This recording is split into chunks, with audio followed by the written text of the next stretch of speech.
गुरु पूर्णिमा पर गुरु दीक्षा ली बहुत साधकों ने। तो जब आप गुरु जी के चरणों में बैठते हैं, आप उस शब्द को प्राप्त करते हैं। जब उसका अभ्यास करेंगे, सूरत शब्द अभ्यास, जब आप उस अभ्यास को करेंगे तो गुरु जी कहते हैं कि ठीक 21 दिन के अंदर अंदर आपके अंदर वो नाद बजना शुरू हो जाए। मतलब अभी नहीं बजाओ, बज तो पहले रहा था, पर आपको वो सुनाई देना शुरू हो जाएगा। जैसी आप बाहर तिलक लगाते हैं, इसी तिलक के बिल्कुल अंदर आपको एक बहुत बड़ा प्रकाश दिखना शुरू हो जाएगा। हर वक्त आपके अंदर घंटियां बजेंगी, शंख बजेंगे। फिर उस व्यक्ति को बाहर की घंटी बजाने की, बाहर का शंख वादन करने की, बाहर की माला जपने की, बाहर का तिलक लगाने की आवश्यकता भी नहीं रहेगी।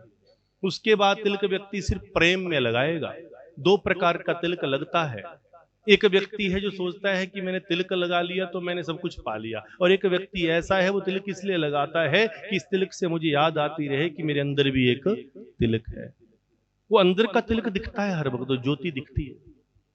तो सूरत शब्द अभ्यास के द्वारा व्यक्ति परमात्मा को प्राप्त कर लेता है। रोज आप अभ्यास करें, रोज शब्द का जाप करें, ज्यादा से ज्यादा आप अंदर नाम जप करें, परमात्मा का नाम जपें, और परमात्मा का नाम जैसे भी आप पुकारें वो सब श्रेष्ठ है। पर गुरु ज्ञान लेना बड़ा जरूरी है।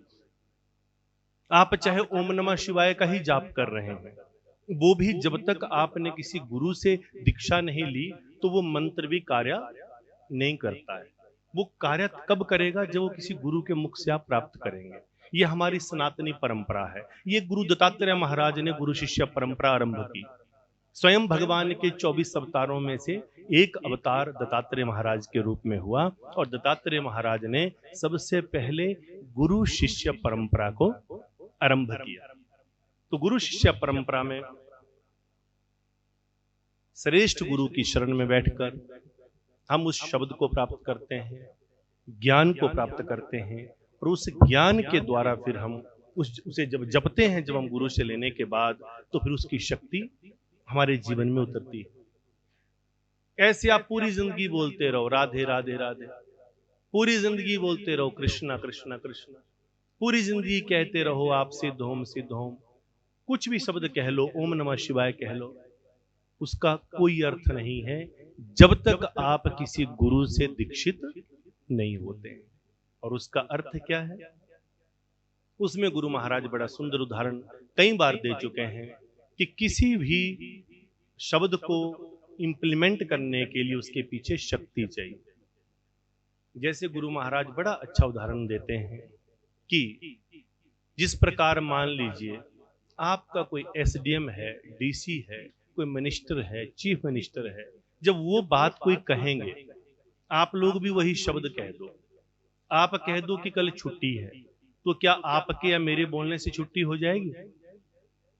परंतु अगर चीफ मिनिस्टर कह दें कि कल छुट्टी है, शब्द वही है, कल छुट्टी है, 3 अक्षर है, 3 ही है। अब 3 को इनको कह दिया कल छुट्टी है, मैं कहूंगा तो छुट्टी हो जाएगी, आप कहेंगे तो हो जाएगी, पर चीफ मिनिस्टर साहब कहें तो छुट्टी हो जाएगी। तो उसी प्रकार हर तथ्य को प्रसारित करने के लिए, इंप्लीमेंट करने के लिए किसी शक्ति की आवश्यकता होती है। वैसे ही आप रोज जपते रहो ओम नमः शिवाय, तो वो ओम नमः शिवाय भी आपको लाभ नहीं देगा जब तक आप उस शब्द को किसी गुरु से प्राप्त नहीं करेंगे। जब किसी गुरु से प्राप्त करेंगे तब फिर उसी शब्द में आपको ताकत मिलने लगेगी, आपको उसका लाभ मिलने लगेगा। ये मैंने नहीं कहा, ये हमारे सनातन का आधार है, परंपरा है।